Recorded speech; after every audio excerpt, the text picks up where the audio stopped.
Hey, welcome back to Confessions of a Doctorholic. I'm your host, Dr. Slayman, or Hafsa. And today we're talking about something that every single one of us in medicine has faced at some point. What do you do when you just don't vibe with someone on your team? Like, at all. So let me set the scene. I'm currently on acute care surgery, which if you've ever done it, you know can be quite intense. It's fast-paced, unpredictable, and emotionally exhausting. It's the kind of rotation where teamwork is everything and communication really matters. Now, I was paired with another surgical resident, a surgical subspecialty resident, let's say, not from general surgery. And let's just say things started okay. Day one, I thought she was lovely. I was super excited to work with her, to teach her, since I'm more into general surgery and she isn't familiar with the concepts. I approached her openly and I said something like, "Hey, I know this can feel overwhelming at first. I felt the same way the last time I did this rotation. Let's go slow and figure it out together. And let me know what you like doing and I can let you know how I like things done and we'll find a medium in between." I genuinely thought I was being supportive, humble even. But by the end of the first day, I was like, what just happened? She came off incredibly arrogant. She refused to ask me anything and would defer to someone else. She refused to see consults as a group, which, okay, fine. Maybe that's your style. But in my opinion, group consults are amazing for learning. You get to share insights, compare notes, and next time, when you're solo, you actually know what to do. But no, she didn't want any of that. Then we got some consults that were, let's be honest, completely unnecessary. Like clearly cardiology's problem, not ours. I suggested transferring the patient and she was like, absolutely not. I did a rotation with them. They're super busy. They can't handle that. And I was like, well, if you compare busyness, everyone's busy. This is not a surgical problem.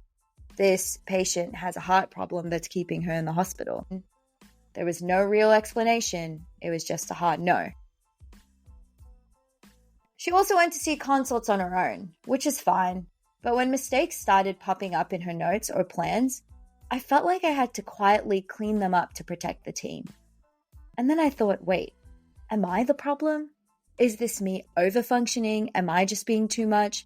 Or is this really as frustrating as it feels? At some point, I had to just stop and check myself. And I had to take a step back. Like, okay, Hafsa, this person clearly rubs you the wrong way.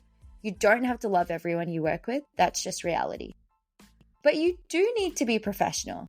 So maybe instead of doing extra emotional labor trying to fix everything, I just do the job, do it well, and let go of the rest. There was a lot of growth in my mentality and a lot of understanding. If this is how she wants to do things, that's fine. I'm going to accept her way, and when I'm on my turf, I'm going to accept my way of doing things, as long as the team is cohesive. And honestly, that's where I'm at right now. I'm trying to detach with grace. She is who she is, I am who I am, and this rotation won't last forever. Maybe I can still learn something from her, even if it's just learning how not to act when I'm the senior. On the other hand, there are also seniors on the team, and the seniors could address it too. It wasn't something that I had to take upon myself. Anyway, fast forward to the end of the rotation. She had some major personal drama. Her partner had a manic episode, and he lives about 5 to 8 hours away by flight. I did what I would do for anyone and what I would expect to be done for myself, which is support the person in need, ensure that they're able to go and see their loved one, tend to their needs, because her presence here is distracting. She is distracted, and I know I can handle the pages. I encouraged her. I was like, give me the pages and the seniors will let you go. Don't you worry about it. So yeah, this is Confessions of a Doctorholic, and today's confession is, sometimes I don't get along with everyone. Sometimes I want to be chill, laid back, co-worker. But when things feel messy or mismanaged, I spiral into overdrive and I'm working on it. sometimes people have things going on behind the scenes that we don't know about. Maybe that's what's shaping who they are. We don't live in our own bubble. We live as a community.